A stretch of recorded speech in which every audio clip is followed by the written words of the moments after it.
What is your definition of design, Monsieur Eames? One could describe design as a plan for arranging elements to accomplish a particular purpose. When we were growing up, we would visit Charles and Ray, and their studio, 901 Washington, was just an amazing place to visit as a kid because they were always working on all sorts of projects. So there were models everywhere, and they were doing architectural models, and they were super exciting.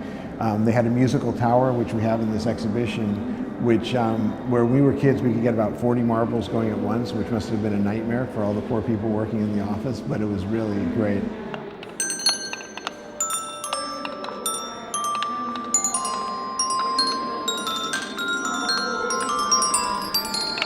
I don't think they ever lectured us about design, but they showed us many things that now we understand more of what we were seeing. So one example of that is that they believed that the role of the designer was basically that of a good host anticipating the needs of the guest.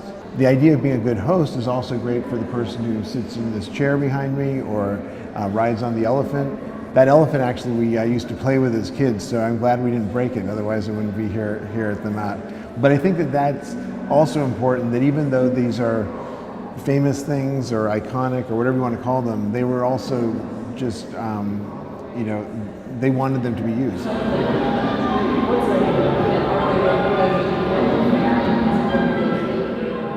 They actually built an aquarium at the office so that they could, see what was actually involved. They could film them. Some of those images are in the tank slideshow, which is on the other side of this wall.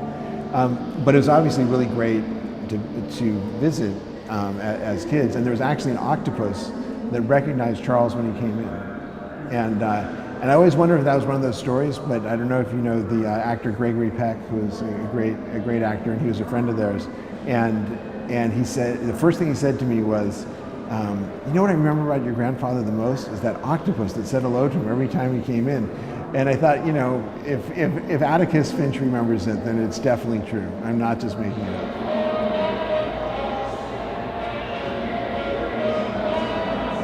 For Charles and Ray, it was all design.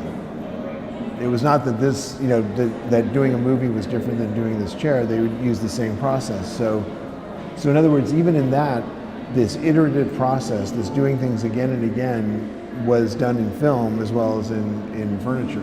But the point is not that the first version was a mistake, it was a stepping stone to learning how to make the final version. Now every 10 seconds we will look from 10 times farther away, and our field of view will be 10 times wider.